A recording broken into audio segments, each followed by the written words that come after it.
let's move forward with some of the character lessons learned at Fork Union. You're at Ohio State now, and I assume everything is roses through your freshman year and onward. Tell us about the challenges of what I would call overcoming life's fumbles. Well, great choice of words.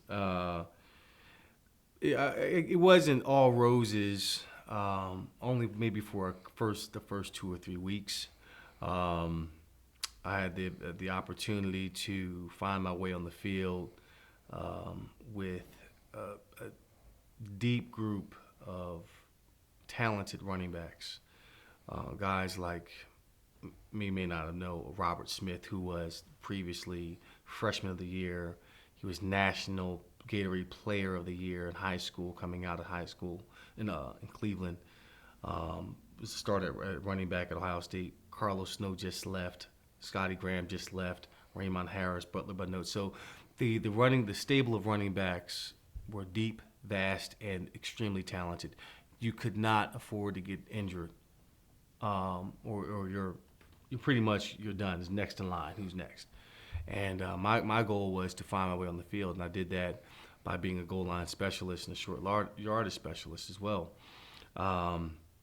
And my first couple games against Syracuse at that time were high-flying, high-octane speed offense with Marvin Graves, the missile, all these great athletes. Defense were high-flying speed, all this. And we were supposed to go in there and lose by 40 points. And it was on ESPN, night game. And I wind up scoring 3 touchdowns in that game. And that's when the whole Eddie chant began. People were loving me. It was Touchdown Eddie.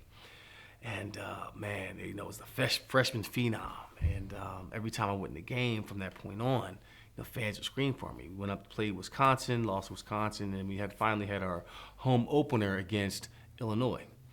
And this is the first time in our stadium that people had seen me in the scarlet and gray, home game, Eddie, Big Ten champion and all that, going for his Big Ten championship.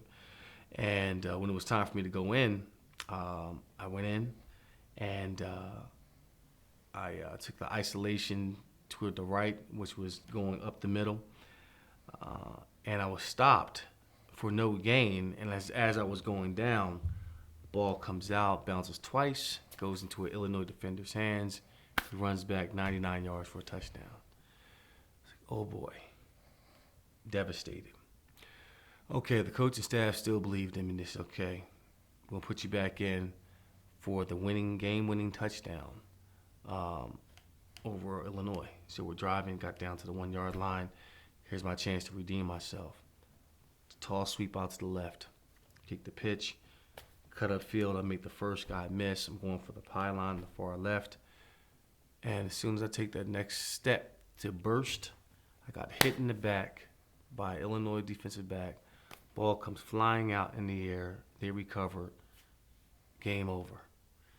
And the rains of boos, where Eddie chances were now boos. And they said, oh, he sucks. He's the worst running back to ever come through Ohio State. He stick a fork in him, he's done. He can't do this, he can't do that, Butterfingers, this, that, whatever, all that raining down. And that was tough. I mean, right after the game, I remember leaving the locker room, and I looked at my mom, she looked at me, I cried, and I sat down on the stadium steps and just cried because I thought my season was done. Thought my career was done. She says, no, you cry it out and go back to work. I tried to go back to work. Teammates didn't believe in me anymore. The fans were really down on me. The coaching staff was down. And I didn't see the field the rest of that season. And it was very difficult. It felt like leaving. Didn't want to stay, become a Buckeye anymore. I wanted to leave, go to Penn State or some other place where I can play. But again, something deep within me said, no, even if you leave, you still have to face these demons. So why not face them here? And I did just that. I made the conscious decision to let those fumbles and let all the negative things that people were saying about me, use that as my fuel. Every time I worked out, I thought about that. Every time I got tired, I thought about that and did extra reps. Every time I got tired running sprints, run extra sprints. I was determined to win every single time, even in just finding small victories with the things that I could control, and I could win back the graces of the coaching staff. Well, my sophomore year, I thought that I had a chance to do that. Didn't see the field. They didn't trust me. Still, it was very difficult. I was like, man, you know what? I did all this work. They still don't trust me.